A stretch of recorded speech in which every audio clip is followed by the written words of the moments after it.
Welcome to Books in 10. Remember, we're raffling an iPhone when we reach 10,000 subscribers. Like, subscribe, and journey with us into this fantastic book. Share with your friends and let's create the biggest book community on YouTube together.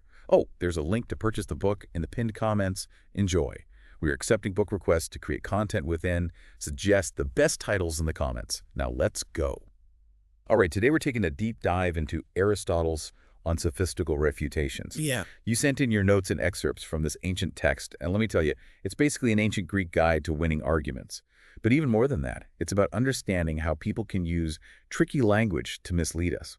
It's fascinating how relevant this 2,000-year-old text still is. Aristotle starts by comparing a real argument to genuine gold, and a sophistical argument, one that just tries to sound smart, to fool's gold. They might both glitter at first glance, but only real gold stands the test. So it's like that saying, all that glitters is not gold. Hmm. We need to look beneath the surface. Because a bad argument can be very persuasive if you don't know what to look for. I'm already feeling a little nervous about all the ways I've probably been tricked. That's precisely why Aristotle delved into these fallacies. He wanted to equip people to think critically and see through the smoke and mirrors. This was a big deal in ancient Greece, where public speaking was central to politics and daily life. So it was like mental self-defense training for the ancient world. I can definitely see the parallels to today. Political debates, social media. It feels like everyone's trying to win the argument, even if it means using sneaky tactics. Exactly. And that's where Aristotle's breakdown of different ways to argue comes in. He identifies four main approaches: didactic, dialectical, examination, and contentious. Okay, so Aristotle, how do we even begin to analyze an argument? Break it down for us. What are the differences between these approaches? Think of didactic as a teacher explaining a concept, relying on facts and logic. Dialectical is more of a back-and-forth exchange, using commonly held beliefs to challenge an idea. Then there's examination, which is like a test, aiming to see if someone really knows what they claim to know.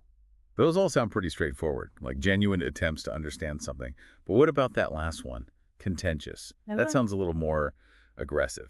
That's where things get interesting. Contentious argumentation is all about winning, even if it means using weaker arguments or employing rhetorical tricks. It's about coming out on top regardless of the truth. Ah, so that's where the sophistical part comes in.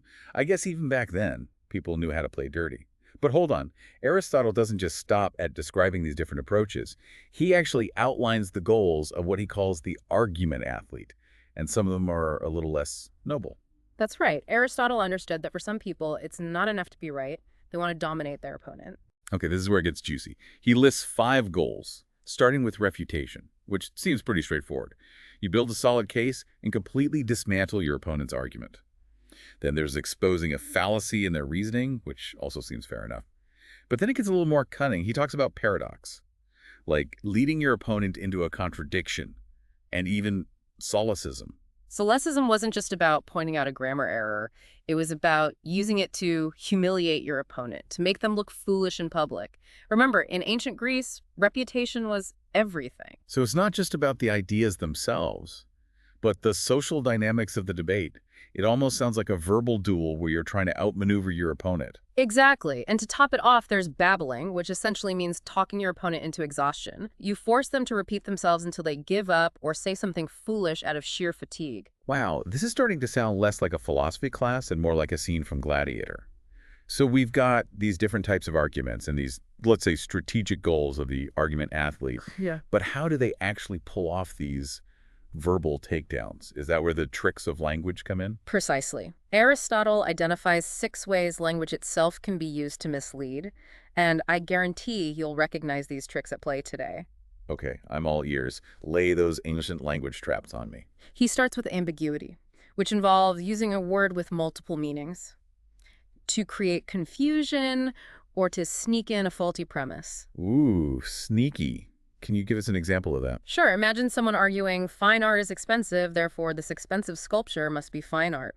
The word fine is used in 2 different senses, but the argument tries to make them seem equivalent. Ah, I see. So the word itself becomes a kind of smokescreen. Right. What else do we need to watch out for? Then there's amphiboly, where an entire phrase can be interpreted in 2 different ways. Ooh, even trickier. So it's not just single words, but the way we put them together that can create these traps. Exactly. Imagine this statement. I saw the man with binoculars. Did you have the binoculars, or was it the man you saw? The sentence structure itself creates the ambiguity. My head is spinning already. These sophists were clever devils. What other linguistic weapons did they have in their arsenal? Well, there's combination and division, which play on how the meaning changes, depending on whether words are taken together or separately. Then there's accent, which is about how the emphasis we place on certain words or phrases can change the meaning. Of course, that's trickier to pull off in writing, but you can see it at play in spoken debates all the time. So even something as simple as tone of voice can be manipulated. These guys were masters of subtle persuasion. What's the last trick we need to know about? The final one Aristotle discusses is the form of expression, which involves grammatical tricks like using a word as a different part of speech than it should be. I'm already feeling like I need to go back and reread everything I've ever encountered with a more critical eye. But wait, there's more, right? Aristotle doesn't stop at these 6 tricks of language. He goes on to describe fallacies that go beyond just the words themselves. It's about how our thinking can be flawed even when the language is perfectly clear. You're right. Aristotle lays out 7 additional fallacies that are rooted in errors of logic, rather than just wordplay. And trust me, these are just as relevant today as they were back then. We'll dive into those in the next part of our deep dive. Welcome back. Ready to explore those 7 fallacies that go beyond just tricky language? You bet. After hearing about those 6 tricks of language, Mhm. I'm feeling like I need to upgrade my mental firewall. So what kind of logical landmines do we need to be aware of? Well, first up, we have the fallacy of accident. This happens when we assume something that's true of an attribute of something is also true of the thing itself. Okay, that sounds abstract. Can you give me a concrete example? Sure, let's say we know that exercise is generally good for your health. That's the attribute, good for your health. But if we apply that to absolutely every single case, we might say, therefore, everyone should run a marathon. We've ignored the fact that some people have medical conditions or limitations that make running a marathon harmful. We've applied the attribute to the thing itself, the individual, without considering the specific context. Ah, I see. So it's about overgeneralizing. We take a statement that might be true in many cases and apply it universally without considering the exceptions. Exactly. And that leads us to our next fallacy, absolute versus qualified. This happens when we take a statement that was meant in a limited or qualified way and treat it as universally true. Okay, give me an example of that one. I'm starting to see how these subtle errors in thinking can really trip us up. Imagine someone says, banks are safe places to keep your money. That's generally true, but it's a qualified statement. There are limits to how much is insured, for example. Or situations like bank failures that make it not universally true. Someone committing this fallacy might then argue, therefore, we should keep all of our money in banks no matter what. So they're taking a statement that's true most of the time and treating it as if it's true all of the time. It's like they're missing the fine print. Precisely, and that's why it's so important to pay attention to the nuances of language and to the context in which statements are made. This is making me think about all those internet arguments where people take things out of context to make a point. It's like they're weaponizing these fallacies. That's a great observation. These logical pitfalls are often exploited in manipulative ways. But let's move on to our next fallacy, which Aristotle calls ignorance of refutation. This one's a bit meta. Ignorance of refutation. So it's like not knowing what a real refutation even is. Exactly. It's about failing to understand what constitutes a valid counterargument. Someone might think they've refuted a point, but they've actually done no such thing. They might just be restating their own opinion more loudly.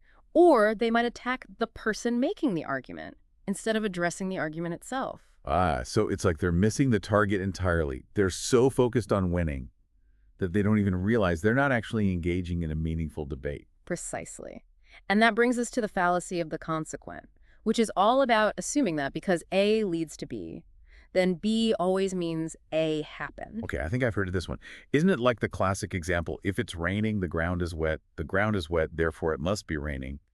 But the ground could be wet for all sorts of other reasons. Exactly. It's about confusing correlation with causation. Just because two things are related doesn't mean one caused the other. There might be other factors at play. Or the relationship might be entirely coincidental. This is making me realize how easy it is to jump to conclusions based on limited information. We see a pattern and assume we know the whole story, but there might be a whole lot we're missing. Absolutely, and that's why critical thinking is so crucial. Aristotle is encouraging us to slow down, question our assumptions, and consider alternative explanations before we jump to conclusions. So we've got to be like detectives, always looking for clues and examining the evidence carefully. What's the next fallacy on our list? Next up is a particularly sneaky one, begging the question. This involves slipping your conclusion in as a hidden assumption. It's like trying to prove a point by assuming the very thing you're trying to prove. Okay, I think I need an example to wrap my head around this one. It sounds very circular. Imagine someone argues, psychic readings are real because I've experienced things that can only be explained by psychic powers. They're assuming the truth of psychic powers. To prove the validity of psychic readings, they haven't provided any independent evidence to support their claim. Ah, I see. It's like they're saying it's true because it's true. That's not an argument, it's just a restatement of their belief. Precisely. And this fallacy is often used to shut down further inquiry. If you accept the premise, you've already conceded the conclusion. So we need to be wary of arguments that seem to rely on their own internal logic. They might sound convincing, but they're actually just word games. Exactly. Now let's move on to the fallacy of false cause, which is a bit more straightforward. This involves blaming something that isn't really the cause. It's about mistaking correlation for causation, but with a bit more superstition thrown in. Well, this is the one I can relate to. Yeah. I used to blame bad luck on black cats crossing my path. Yeah. It's amazing how these fallacies creep into our everyday thinking. It's a natural human tendency to look for patterns and explanations, even when they don't exist. But the problem is when we attribute causality to things that are merely coincidental, we can end up with all sorts of false beliefs and superstitions. So we need to be careful about attributing meaning to random events. Just because two things happen in close proximity doesn't mean they're connected. Right. And finally, we have the fallacy of many questions as one, which involves forcing a yes or no answer to a complex issue that requires a more nuanced response. Ooh, this one sounds familiar. Isn't it like asking, are you for or against freedom? It's a loaded question that oversimplifies the issue and traps you into a limited response. Exactly. These kinds of questions try to force you to choose between two extremes. When the reality is far more complex, they often contain hidden assumptions or force you to agree to something that you wouldn't otherwise endorse. It's like they're setting you up for failure. No matter which way you answer, you end up looking bad. Precisely. And that's why Aristotle encourages us to be wary of these kinds of questions and to push back against attempts to oversimplify complex issues. Wow, this has been an eye-opening tour of logical pitfalls. I'm starting to see these fallacies everywhere now. But where do we go from here? How do we actually apply these insights in our daily lives? That's a great question, and one that Aristotle addresses head-on. In his discussion of how to answer the sophist, he gives us a whole toolkit of strategies for recognizing and responding to these deceptive tactics. All right, so we spent the last two parts of this deep dive exploring all the ways arguments can go wrong. From sneaky language tricks to those fundamental flaws in logic, my brain is definitely feeling the burn. But now I'm ready for the antidote. How do we actually combat these sophists and defend ourselves against bad arguments? So that's where Aristotle's strategies for answering the sophist come in. He gives us a whole arsenal of mental tactics to stay sharp and not get swept away by those persuasive but ultimately flawed arguments. Okay, I'm ready to suit up in my intellectual armor. That's the first line of defense. One of the most important things Aristotle emphasizes is drawing distinctions. Remember those ambiguous terms and amphiboles we talked about? Don't let them slide. When you encounter vague or slippery language, call it out. Force the sophist to clarify what they actually mean. So it's like saying, hold on, that word has multiple meanings. Which one are you using here and why? Don't let them hide behind linguistic smoke and mirrors. Exactly. It's about demanding clarity and precision. And it's not just about individual words. Aristotle also talks about refusing to grant unclear premises. If their starting point is shaky or based on a dubious assumption, don't let them build their argument on that foundation. It's like saying, wait a minute, your foundation is cracked. Let's fix that before you try to build a skyscraper on top of it. We need to challenge those shaky premises right from the start. Precisely. Don't be afraid to point out those logical gaps. And here's a classic tactic that Aristotle was a big fan of: using your opponent's weaknesses against them. Sophists often rely on inconsistencies and contradictions in their own arguments. If you can spot those, you can turn their own logic against them. Ooh, that's satisfying. It's like that judo move where you use your opponent's momentum to throw them off balance. That's a great analogy. It's about being attentive, listening carefully, and looking for those moments where their argument undermines itself. But remember, this isn't about winning at all costs. Aristotle believed that the ultimate goal of dialectic was to arrive at the truth, not just to score points. That makes sense. So it's not about being a ruthless debater who crushes everyone in their path. It's about being a discerning thinker who can recognize bad arguments and expose them, but who's also willing to change their own mind when presented with a better argument. Exactly. It's about intellectual humility. And that's one of the most valuable lessons we can take away from Aristotle. He understood that none of us have a monopoly on truth. We all make mistakes, we all have biases, and we all have things to learn. So it's not about being right all the time. It's about being willing to be wrong and to learn from those mistakes. Precisely, and that's what makes dialectic so powerful. It's not just a way to win arguments, it's a way to refine our thinking, to deepen our understanding, and to get closer to the truth. You know, it's amazing to think that these ideas we've been discussing have been around for over 2,000 years. It's like Aristotle is whispering across the centuries, giving us this timeless guide to critical thinking. And his insights are more relevant than ever in today's world of information overload and constant persuasion. We're bombarded with arguments and opinions from all sides, and it's easy to get swept away by the rhetoric. But Aristotle gives us the tools to navigate this landscape with a critical eye and a discerning mind. So what does this all mean for us, the everyday listeners, trying to make sense of the world? How do we put these ancient ideas into practice in our modern lives? Think of it as mental self-defense training. We need to be vigilant, questioning assumptions, looking for logical fallacies and demanding clarity. And remember, it's not just about defending ourselves from bad arguments. It's about using these tools to construct better arguments of our own. It's about becoming more thoughtful, more persuasive, and more insightful communicators. Exactly. It's about taking ownership of our thinking and not letting others do our thinking for us. Well said. And on that note, I think it's time to wrap up our deep dive into Aristotle's On Sophistical Refutations. It's been an intense but incredibly rewarding journey. Indeed. And remember, this is just the beginning. The real work starts now as we take these insights and apply them to the arguments we encounter in our daily lives. So, dear listeners, next time you find yourself in a heated debate or scrolling through a particularly persuasive social media post, remember to channel your inner Aristotle. Question those assumptions, draw those distinctions, and don't be afraid to push back against those sneaky sophists. Until next time, stay curious, keep those minds sharp, and happy arguing.